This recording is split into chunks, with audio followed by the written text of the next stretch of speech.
We have seen in the last stanza that Mr. Pearson and Mrs. Pearson, they were fighting with each other, and Mrs. Fitzgerald was also there.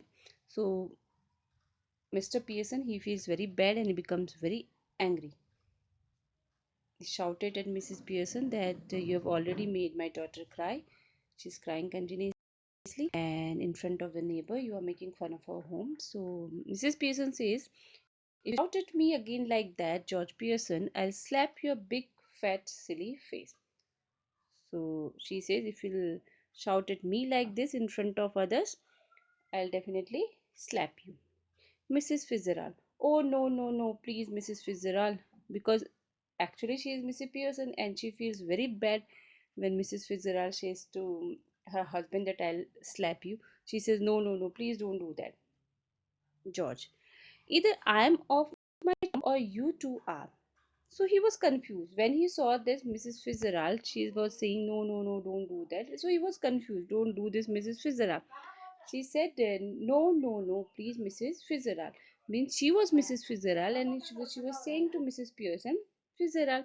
And George was confused because actually she was Mrs. Pearson.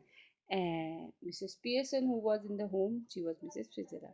So when she said this, don't do it, Miss Fitzgerald. So George was confused. He said, either I'm off my chump or you two are. He says, either I'm off my chump, means either I'm out of my mind, I have become mad, or you two. How do you mean no, no, please, Mrs. Fitzgerald? He said, what is the meaning of this? No, no, no, Mrs. Fitzgerald. Look, you are Mrs. Fitzgerald, so why are you telling yourself to stop when you are not doing anything? So he was confused. He said, either I have gone mad or you both have gone mad because you are Mrs. Fitzgerald and you are telling yourself only to stop. And you are telling yourself only to stop it when you have not done anything. Tell her to stop. Then there would be some sense in it. He says, don't tell yourself to stop. Tell her. Who? Tell Mrs. Pearson to stop. Then only it will make some sense. I think you must be tiddling. And he says, it's looking like you must be tiddly, you must be drunk. Mrs. Pearson, say that again, George Pearson. So now Mrs. Pearson says, just say once again because he has said something to her friend and she has become angry and she said, just say once again, what did you say just now? George, all right, all right. He says, okay, all right. I am not saying anything. Doris enters left slowly, looking miserable. She's still wearing the wrap.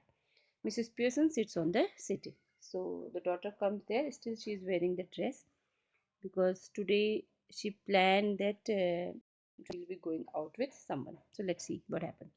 Hello, Doris, dear. So Mrs. Fitzgerald, actually, who is Mrs. Pearson? She says hello to Doris. Hello, Mrs. Fitzgerald. Mrs. Fitzgerald, I thought you were going out with Charlie Spence tonight. What's that to do with you? So she said, I heard that you are going out tonight with Charlie Spence.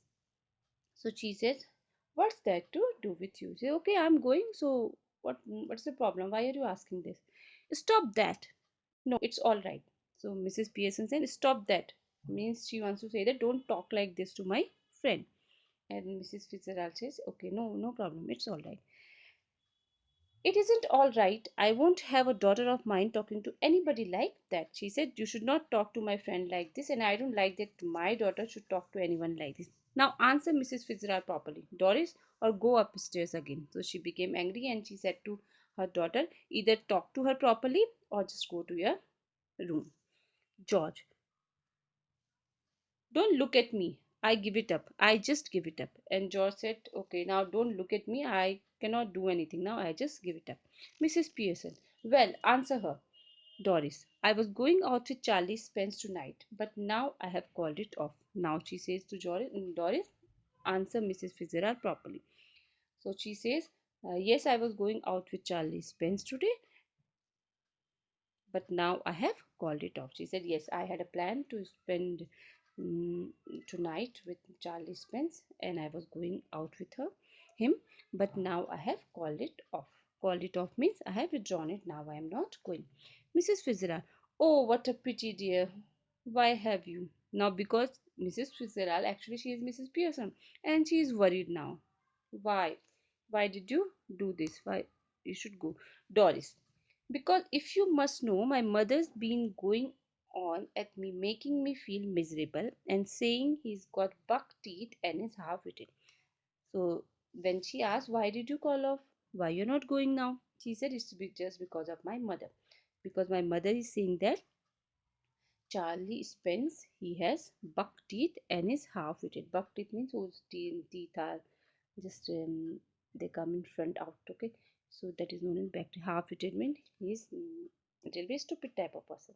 Mrs. Fitzgerald, oh, you should not have said that. So Mrs. Fitzgerald says to Mrs. Pearson, actually, who is Mrs. Pearson? She's saying to Mrs. Fitzgerald, you should not have done that.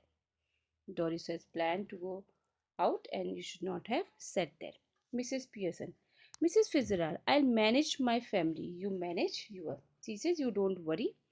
This is my family. I will manage it and you don't worry about that. George, taking her off now. Are you Annie?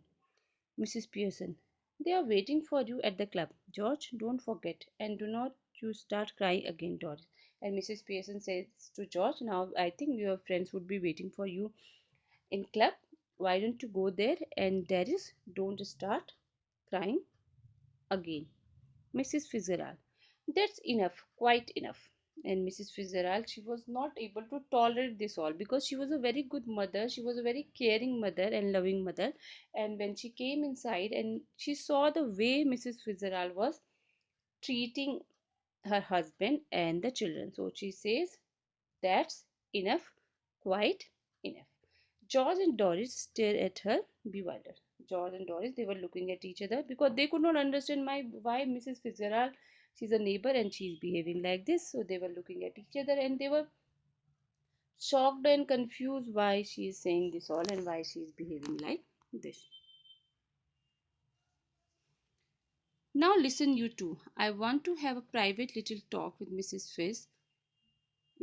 Pearson, so I'll be obliged if you will leave us alone for a few minutes. So now she says, I want to have a talk with Mrs. Fizz. She corrects, then she says Mrs. Pearson because she was confused. She was Pearson and another lady was Mrs. Fitzgerald, but she speaks correct and she said, I want to talk to her. So she was a little bit confused, but she managed it. So I will be obliged if you will leave us for a few minutes. I will let you know when I have finished. Go on, please. I promise you that you won't regret it. There is something here that only I can deal with. So she said, I want to talk to you and we'll finish it up and we'll let you know. We want just few minutes to talk. George, I am glad somebody can, cause I can't. Come on, Doris. So she said, okay, don't worry. I will manage all the things. Whatever is happening here, let me talk to her. So George said, okay, I'm very glad, I'm happy that somebody can handle it because I cannot handle it any more now.